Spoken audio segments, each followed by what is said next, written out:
Europe has been at war for more than half a year. After the tension of the 30s, a decade when Europe had lurched from crisis to crisis, the war brought the continent a strange calm. After the initial blitzkrieg, when Poland had fallen to the Nazi army in weeks, after the shock of two previously bitter enemies coming together in the Nazi-Soviet pact, an earthquake that realigned the alliances defining Europe, the continent had slipped into something that seemed neither war nor peace.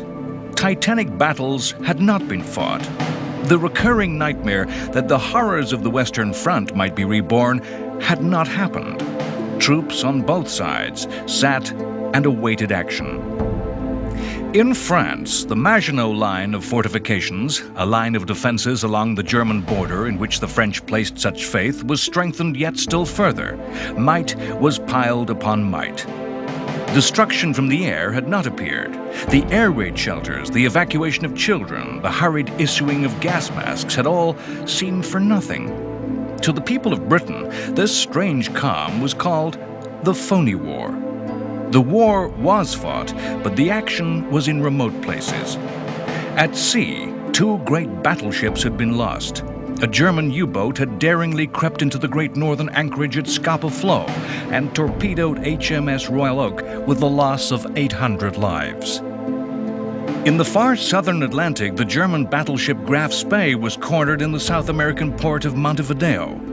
Rather than sail to face destruction by a waiting British fleet, the German captain chose to scuttle his ship.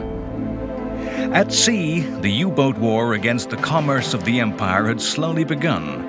The great liner Queen Elizabeth had made a secret dash to New York to finish her construction. In the far north, the Soviet Union and Finland had fought a bitter war amidst winter snows. Content that the Nazi-Soviet pact gave him a free hand, Stalin felt free to intimidate and bully the smaller countries on his frontiers. Despite fierce resistance against poorly led communist armies, the Soviets eventually inflicted defeat on the Finns and added Finnish territory to that grabbed from Poland. However, as the winter turned to spring, that illusion of peace was to dissolve before the eyes of the world. German armies swept northwards into Denmark and Norway. The aim was to conquer Norway, to secure Scandinavia on Germany's northern flank. Denmark was just in the way. A British expedition to the aid of Norway was rapidly defeated, the campaign ending in fiasco as the Royal Navy had to evacuate the army, a drama which in coming months would be replayed again and again. The crisis of the Norwegian campaign brought the fall of British Prime Minister Neville Chamberlain. In the British Parliament, he was famously told, "You have been too long for any good you've been doing. In the name of God, go." The British Parliament turned to Winston Churchill, the only politician not tainted by appeasement of the 30s. Churchill's leadership was to be put to the greatest trial from the very start.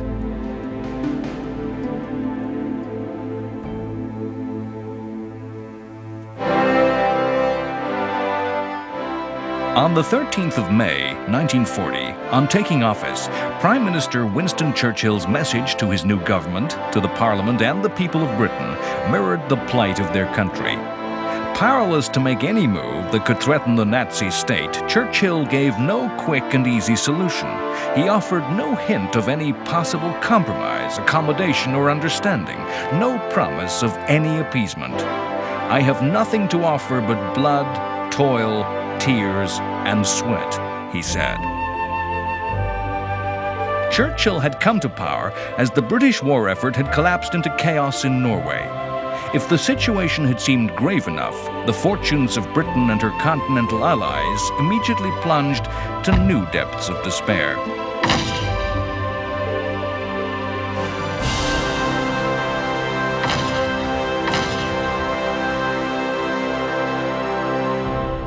In the very hours that Churchill was taking office, in Europe, war was about to burst on the West.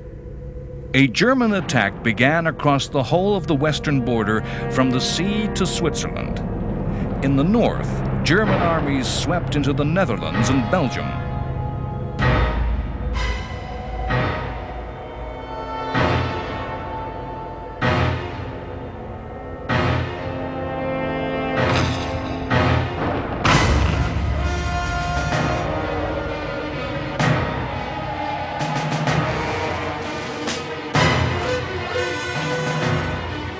In the south, 17 divisions were hurled against the fortresses and the defenders of the French Maginot Line. The territory into which the German armies marched was, for the great part, that which had been fought over a generation before. In 1940, as in 1914, a small, highly professional British army took its place alongside the French. However, the war in 1940 was to be far different to that fought in 1914. It was a war where movement replaced static immobility, where the front line moved tens of miles every day, a war where even the words "the front line" came to have little meaning, where the safe area in the rear could in hours become enemy territory, in seconds become a tortured hell of aerial bombardment. The word that history uses for this type of war is blitzkrieg. Blitzkrieg was a word new to the world. It's a word born of the 20th century. Its first recorded use was 1939, and since then has passed into nearly every language of the world. Blitz, lightning. Krieg, war. Blitzkrieg was known as the Lightning War. To understand how Blitzkrieg came about, as with so many of the events of World War II, is to understand the impact of World War I. In 1940, that this war of incredible mobility was played out upon the same stage as where only 30 years previously an entire generation died moving backwards and forwards over the same shattered few miles of earth, only emphasized the shock of the new. Throughout the history of human conflict, from the first time a club was swung in anger, the advantage in war has swung between the extremes of offense and defense. Those primitive peoples who first used clubs had the advantage, but were bettered when met by those who had also invented the shield. The cycles of offense versus defense have continued throughout the history of warfare to this present day. In World War I, the perfection of just one weapon, the machine gun, had given the defense a crushing advantage. 2 men in protected positions could resist 1,000. The result was stalemate, as neither side could mount a decisive attack. The first tanks had appeared in the later stages of the Great War. Lumbering and clumsy, they had crawled their way across the mud, the trenches, and the barbed wire of no man's land. Their contribution to Allied victory was not clear. Over so many of the leaders of the Second World War hung the shadows and ghosts of 1914. In the Great War, generals on both sides, bereft of ideas, had, in despair, resorted to the logic of attrition. The aim was not to defeat the enemy, simply to destroy, to kill soldiers. It was a strategy expressed as bleeding the enemy white.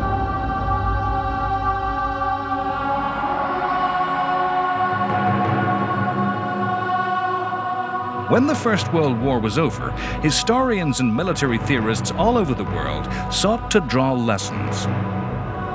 Winners always tend to think that the same tactics and weapons that won the last war will win the next. France thought the lessons of the war were that the defense had the upper hand, that the machine gun, the entrenched soldier, had the advantage. They sought to defend France by building a line of defenses all along the border with Germany. This was the Maginot Line, most accurately described as the Western Front, cast and set into concrete and steel. A complex of forts with protected underground roads, miniature railway systems, and deep bunkers as barracks.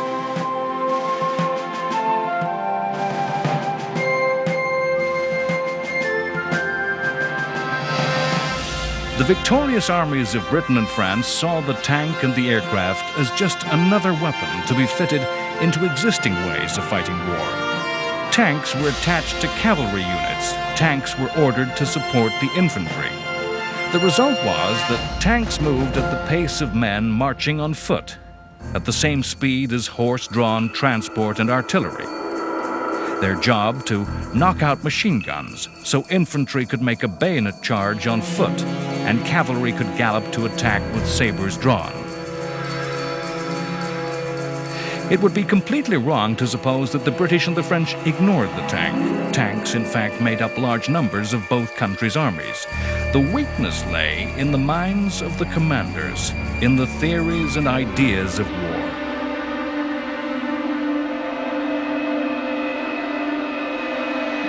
Air forces in Britain and France were seen in the light of futuristic theories, of imagined wars that could be won by air power alone, where unstoppable bomber forces would bring devastation to the centers of population and industry. The Air Force officers of Britain and France encouraged these ideas. They meant air forces were independent, free from interference by generals or admirals. Britain and France were the winners of World War I. Germany had suffered national disaster. The terms of the Versailles Peace Treaty had destroyed the once proud German military. The German military mind was open to new ideas, rejecting the old ways of thinking that had failed to bring victory. Nazism, National Socialism, believed itself the politics of the future, with an ideology of newness which readily embraced modern theories and ideas. It was in this fertile and receptive environment that the new technologies were realized to create the Blitzkrieg.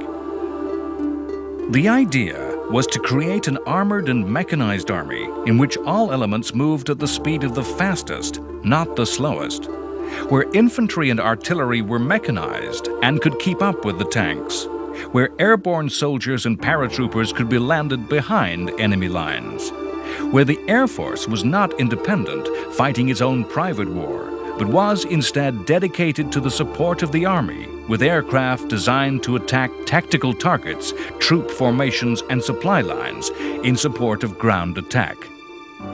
The German Luftwaffe was by no means the ultimate fighting organization that its propagandists claimed. By the end of 1940, its weakness would have been laid bare to the world.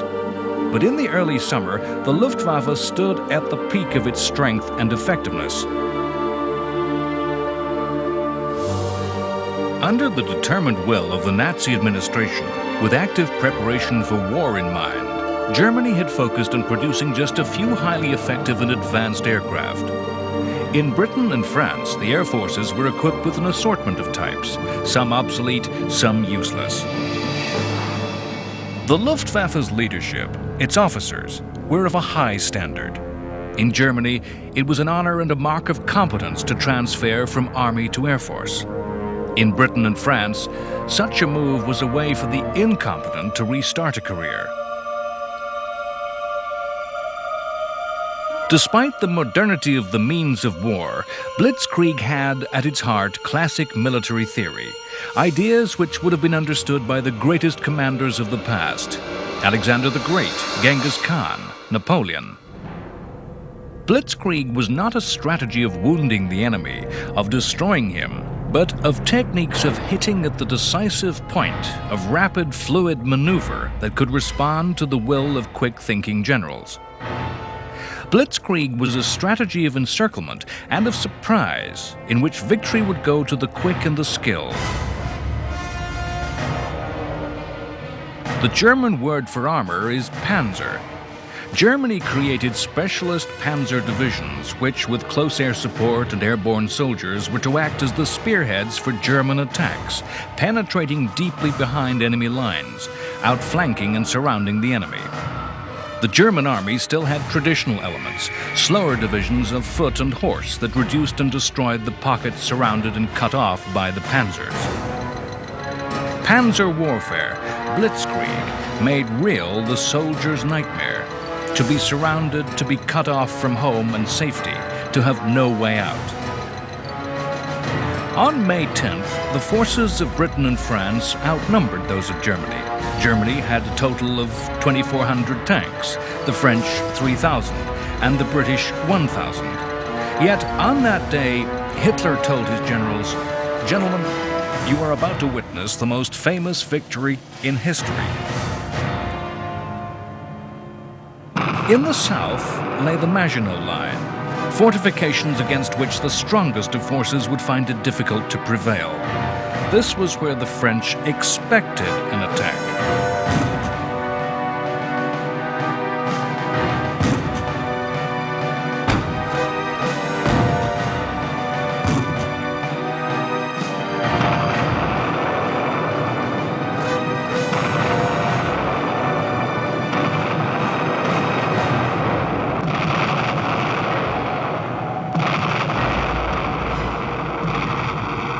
As a diversion, the Germans threw masses of ordinary non-mechanized and non-armored troops against the line.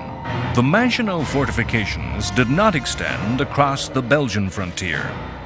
Opposite these areas in northern France stood the best of the French army and the entire British army, guarding against a strike that would seek to bypass and outflank the Maginot line and thrust to the rear towards Paris. This was what Germany had done in 1914, invading neutral Belgium to outflank the French. However, in 1940, the thrust came farther to the north, into Holland and northern Belgium. The French and British moved to meet the invasion. The northern attack was bait, an enticement, and a provocation. It was designed to draw the British and French to the north, into a trap, into destruction.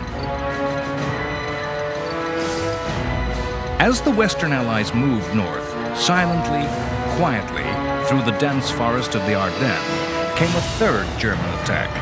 This concentrated the German panzer armies in one massive tank-based formation. The British and the French thought tanks could not work in the wooded country of the Ardennes. They could, and did, creeping slowly through narrow forest lanes, eventually to burst out into open countryside. As this silent menace grew, the first weight of the attack fell upon the Dutch in the north. The Dutch were genuine neutrals, and surprise was complete. A tiny army protected the Netherlands, just 10 divisions strong. It was an army that had not been in the field since 1830. The Dutch Air Force was a mere 125 planes strong, and was half destroyed on the ground in the first hours of the assault. The Dutch historically had retreated behind barriers of water. German airborne troops simply bypassed these defenses.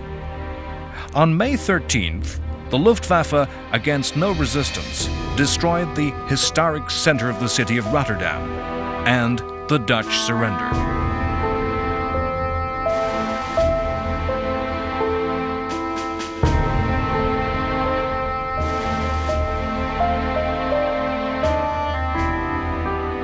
Still, the British and French advanced toward the north to a decisive battle. Hitler was to say of the campaign, as he received reports of the British and French advancing, "It was wonderful the way everything turned out according to plan. When the news came through that the enemy were moving forward along the whole front, I could have wept for joy. They had fallen into the trap they had believed." On May 13th, the British and French armies were deep into Belgium and Holland, and the third German attack burst in their rear, accelerating into open country. Moving at tremendous speed, the panzer armies swung around to the west, attacking the Channel ports, giving the British and the very best of the French no way out.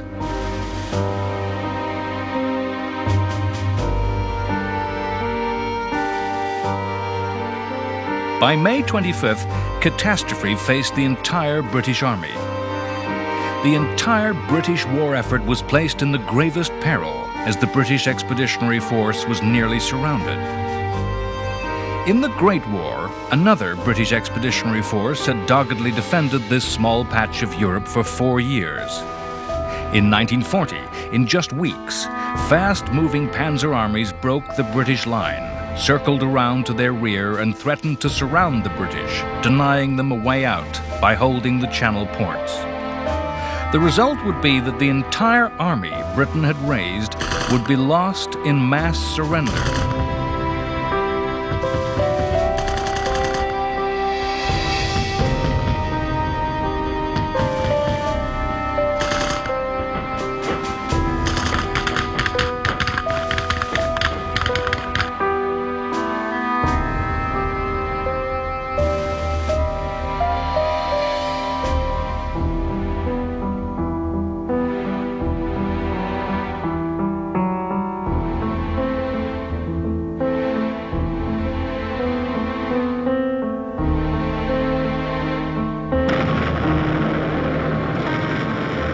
only one door, one way home across the sea, lay slightly open. This was the French port of Dunkirk. The Royal Navy began to organize the army's escape. To close the trap, all the Germans had to do was take Dunkirk. The days between May 26th and June 3rd number among the most important in the history of the world. A point in the timeline of humanity where the actions of a single man, a single mind, a single will has a decisive influence on all that happens ever after. Within the encircled port were both British and French troops. That the British were planning escape was a fact at first hidden from the French. French troops were refused evacuation, and in ugly confrontations, British soldiers opened fire on their allies. The Panzer armies stood outside Dunkirk. They had paused to reorganize, regain their formations and shape, and were ready to make the final assault on the port, their generals ready, eagerly awaiting the order to attack. The order was to come from Adolf Hitler, and that command was crucially delayed for 48 hours. Was it a mistake?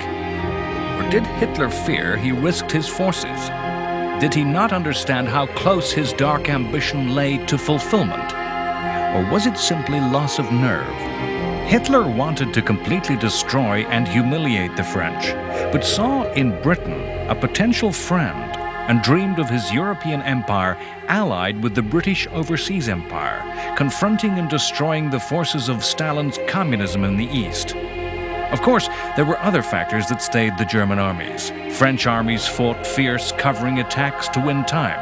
The Luftwaffe wanted to prove that it could defeat the British without ground forces.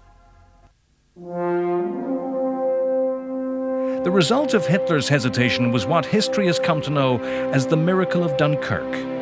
Dunkirk mobilized the British talent for improvisation, for pulling in unity during crisis, that side of the British personality that is dogged, that refuses to give in, which adversity only inspires to ever stronger resistance.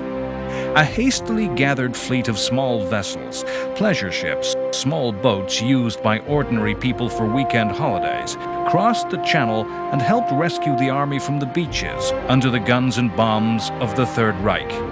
Abject defeat was turned into a kind of triumph, a kind of victory.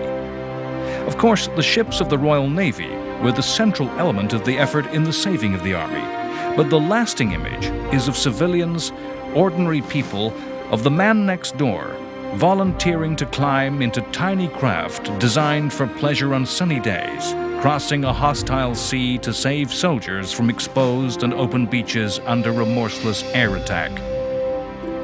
A total of 338,000 soldiers escaped over the sea. After the British, 100,000 French were taken. All heavy equipment was lost. Vast stores of artillery, transport, and tanks fell into German hands. Men even threw away helmets and rifles in escape. But helmets, rifles, and tanks can be replaced. Dunkirk turned crushing and humiliating defeat into a version of victory. Dunkirk was demonstration of the British will to endure and in the end prevail. Dunkirk was one of the events of the dark days of the war that gave the British people belief in their future. The possible course of history, had Hitler closed the trap, is stunning to contemplate. Britain would have had to surrender. The war might have ended, and the British Empire become ally to Hitler's tyranny and evil. With the escape of the British, in June, Belgium too capitulated and surrendered to the German occupation. With Nazi armies just 20 miles off sea from British territory, Churchill again repeated a message of defiance. In one of his most famous speeches, he once again took words and forged them into weapons. We shall go on to the end. We shall fight in France. We shall fight on the sea and oceans. We shall fight with growing confidence and growing strength in the air. We shall defend our island, whatever the cost may be. We shall fight on the beaches. We shall fight on the landing grounds. We shall fight in the fields and in the streets. We shall fight in the hills. "We shall never surrender." While Churchill issued forth with belligerent defiance, the role of Nazi victory continued. The campaign in Norway came to a close as that country surrendered on June 4th. Hitler's northern flank was secure, and Sweden, although neutral, was insulated from the war, secure from British interference, and falling firmly into the Axis sphere of influence. In France, the forces of Germany had turned south to deal with the French. The remaining soldiers were from the reserve divisions of the French army, poorly equipped, badly trained, and of low morale. It was an army that marched on foot, that Napoleon Bonaparte would have recognized. On June 9th, the French government appealed to American President Roosevelt to act as mediator. He refused, saying he could have no influence on European events. The next day, Italy entered the war, Mussolini's armies invading southern France.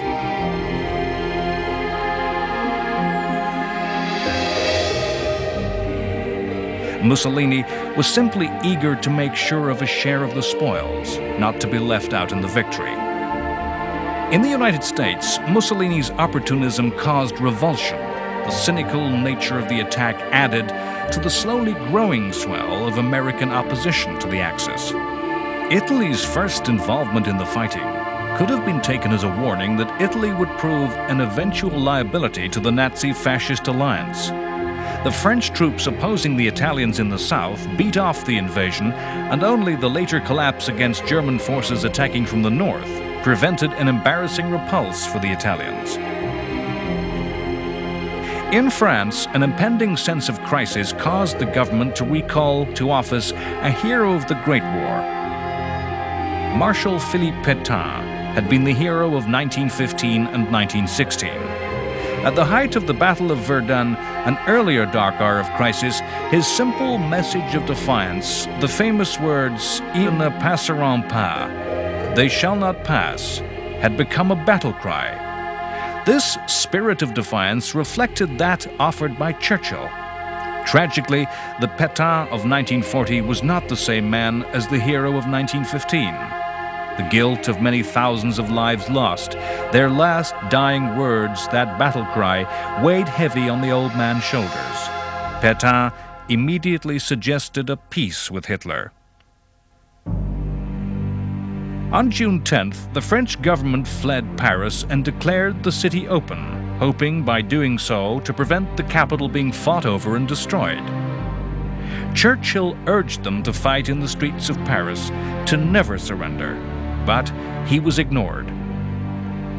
A week later, on June 17th, Paris was open for business as usual. Only the tourists enjoying the summer were Germans. At the same time as some Frenchmen served their conquerors drinks, others were still fighting. Ironically, the Maginot Line had proved impregnable, secure until the very last.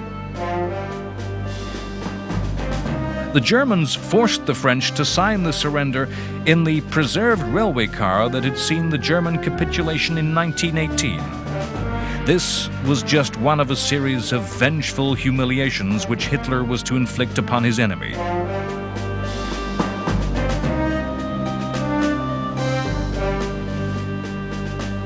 On June 14th, the population of Paris endured the sight of the Wehrmacht marching in triumph down the Champs-Élysées.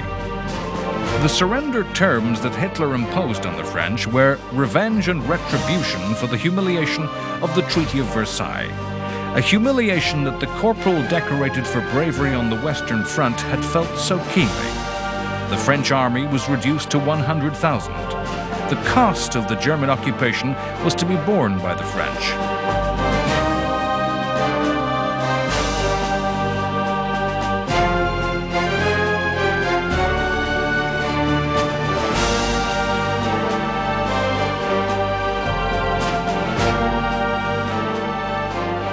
Hitler famously went sightseeing in the French capital. On the other side of the continent of Europe, yet another opportunist state took its chance. the Soviet Union invaded and extinguished the independence of the tiny Baltic states of Latvia, Lithuania, and Estonia, annexing them into the USSR. On June 17th, Pétain was made premier of a new French government which had made peace with Hitler, with a base in the southern French town of Vichy. The Vichy regime was to become a byword for collaboration and betrayal.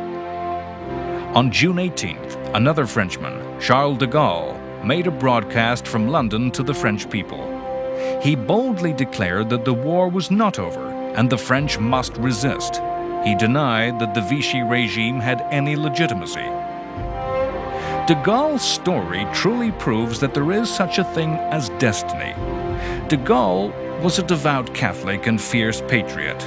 3 times wounded in the First World War, he spent much of that conflict as a prisoner of the Germans. His life, until World War II, was spent as an unspectacular career soldier. He wrote books about armored, mechanized war, but his ideas found no acceptance in the French military. In 1940, he was made the commander of a division that was forming, which had some minor successes as the French army crumbled. On June 6th, he was appointed a junior defense minister in the hastily reorganized government. He was a minister for just 10 days, but during that short period, he met and impressed Winston Churchill. When the French government resigned on June 16th, de Gaulle was smuggled into the UK. At Churchill's personal insistence, his famous broadcast was made.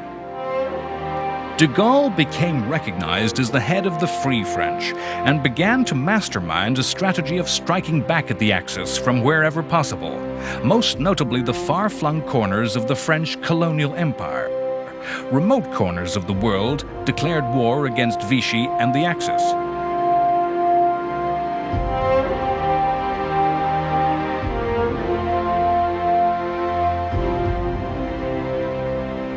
De Gaulle saw his duty as a religious calling. "Events impose this sacred duty on me. I shall not fail to carry it out," he said. De Gaulle would, in the coming years, boldly fight as the leader of a free people, mounting actions independent of his allies. Through strong self-belief, he refused to become subject to Britain and acted as an independent leader. Pétain's government tried de Gaulle for desertion and, in his absence, condemned him to death. The 100,000 Free French were just the largest group of defiant exiles that had refused to surrender to the Germans and by roundabout routes had escaped from occupied Europe and found their way to Britain to carry on the war. A Czechoslovak brigade, 5,000 strong, existed as part of the British Army. 4 squadrons of the RAF flew with Czech markings. The Polish armed forces made up an even more sizable number of anti-Nazi forces. In 1940, there were 14,000 soldiers, numerous naval and merchant ships, and 5 squadrons in the Polish Air Force. In the coming Battle of Britain, Polish pilots were to be among the most resolute, courageous, and successful destroyers of German attackers.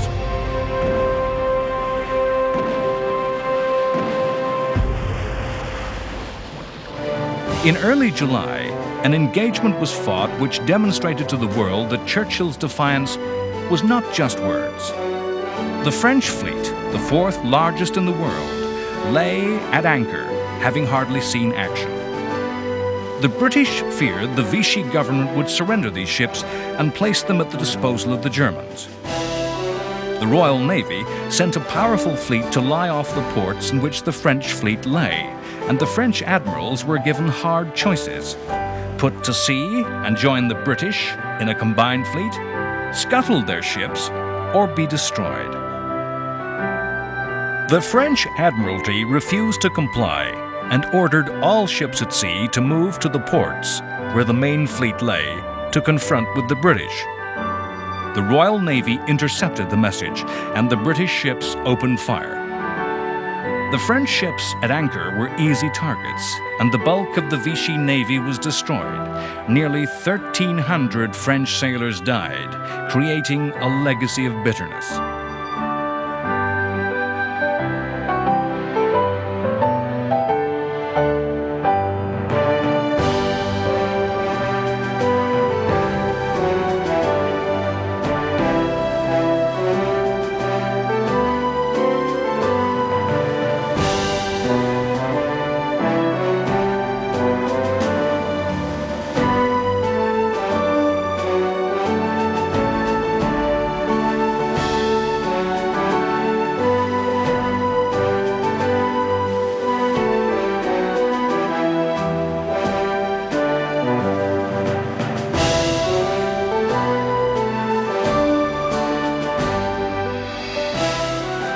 Churchill's words were turned into action.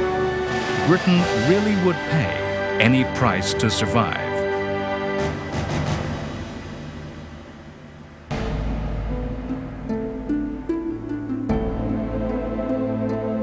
On August 5th, Italian troops invaded British Somalia from their neighboring East African colony.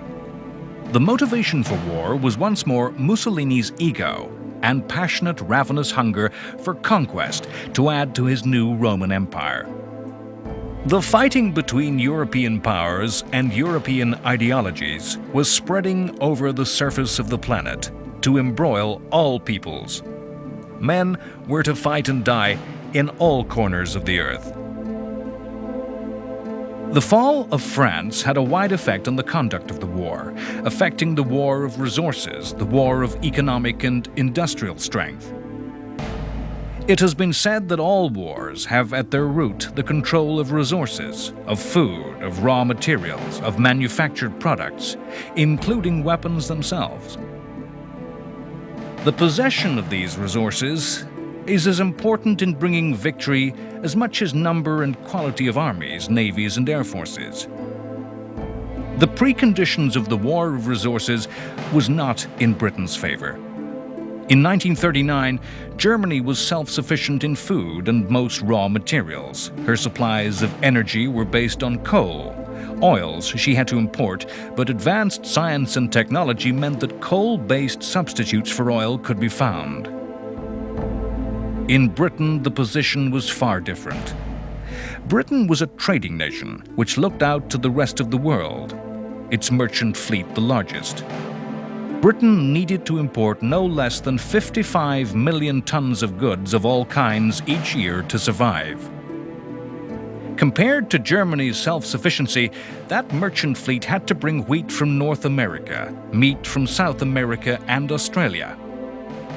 If all shipping imports to England were halted, it would take a mere few months to completely starve Britain to death. At the outbreak of war, the huge British Royal Navy had thrown a tight blockade around Germany, closing the narrow gaps of the Channel and the North Sea. German naval strength was trapped, their warships facing a long, tortuous journey before being able to attack British trade.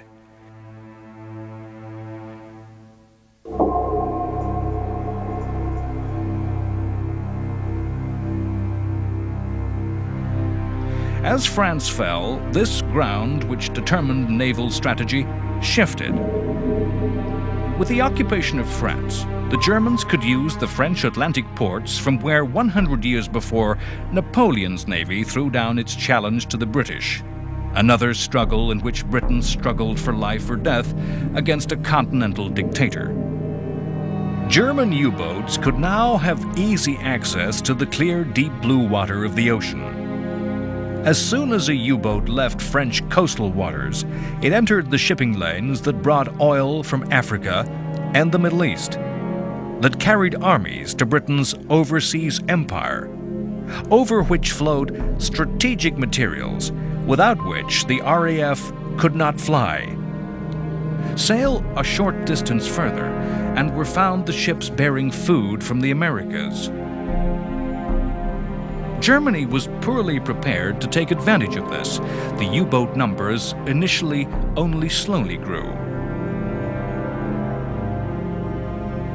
Churchill was to say, after the war, that the U-boat war was the war that truly terrified him. Not a war of flaring battles and glittering achievements, but a fight of statistics, diagrams, and curves that the public did not understand. A war where inspiring words and spirit could have no effect. With the fall of France, Britain and her empire stood completely alone against Hitler. The only weapon was belligerent defiance. Time and time again, Churchill made words into sharp weapons. Let us brace ourselves to our duties, and so bear ourselves that if the British Empire and its Commonwealth last for 1,000 years, men will still say this was their finest hour. If we fail, then the whole world, including the United States, will sink into the abyss of a new dark age, made more sinister and more protracted by the lights of perverted science. Britain could have no strategy other than survival. Churchill's hopes lay in involving America in the conflict. All over the south of England, invasion was awaited. Preparations were made.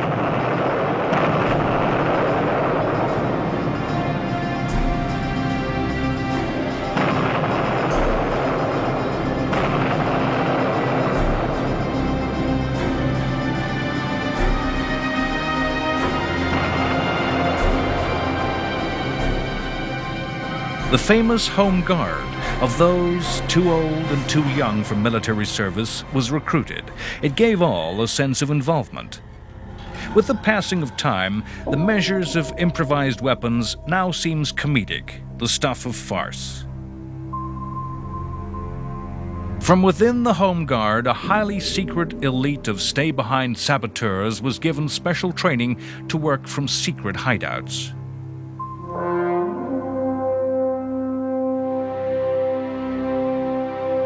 That an army of old men and boys were preparing to defend their homes against the might of the German army, the most modern in the world, using spears and antiques, is a measure of the desperate plight which faced the British people. In the course of your duty, you may have the luck to come in contact with the enemy. If you do, one of your duties is to shoot when you see a sitter, and shoot to kill. When, in later years, the Home Guard's German equivalent was called into real action, with the aged and children fighting experienced battle-hardened soldiers, there were to be no jokes, no comedy, simply a desperate tragedy. A general atmosphere of fear and tension pervaded the whole of Britain, with a feverish climate of paranoia.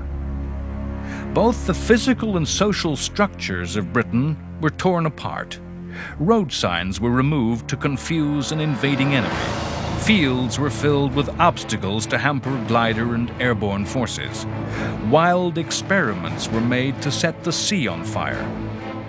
What became known as parachute fever everywhere created rumors of saboteurs and infiltrators. Wild stories of Germans in British uniforms circulated, often caused by misunderstood Polish and Czech soldiers. The classic myth was that of German paratroopers walking the British countryside disguised as nuns. The structure of the country was dismantled in an urgent need for scrap metal.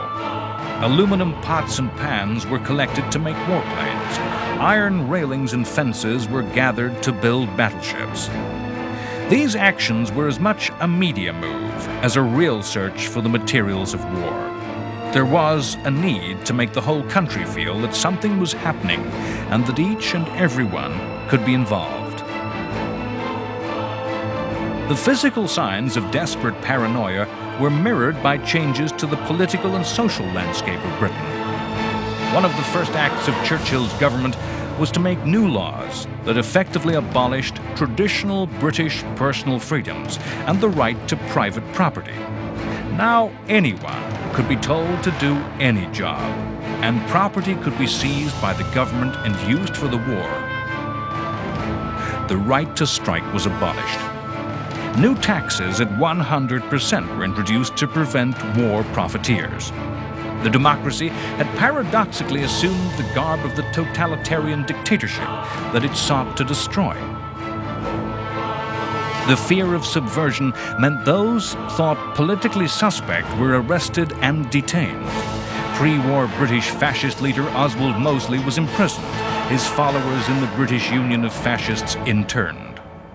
As the British people lived lives of febrile panic and paranoia, the fact remained that a few miles away, the German armed forces were preparing to complete the war with the invasion of Britain. It is a fact of history that wars very rarely turn out as political leaders or generals ever imagine. The Blitzkrieg had brought the Nazis stunning success at a speed they had never thought possible. Hitler's view of the world had never encompassed taking on the might of the British Empire. From the earliest days of Hitler's political thought, he had seen his destiny, that of the Nazi movement and that of the German people, as lying in a titanic war in the East against Soviet communism. While Hitler may have sought humiliating revenge on the French, whom he viewed as the prime architects of Germany's interwar humiliation, against Britain and her empire, he had not planned a war. Now, the German command was confronted with the need to plan an invasion of the British Isles. Looked at from the perspective of the longer history of Europe, Germany was now placed in a classic dilemma. A strong continental power, used to looking strategically inwards, to the east, fighting its wars across land frontiers, was faced with the challenge of defeating the preeminent naval power. The invasion of Britain was codenamed Operation Seelöwe, Operation Sea Lion. Germany was not an historically great naval power, and its attack on Britain was planned more as a river crossing. Landings would be made on the beaches of southern England, and the panzers would thrust northward.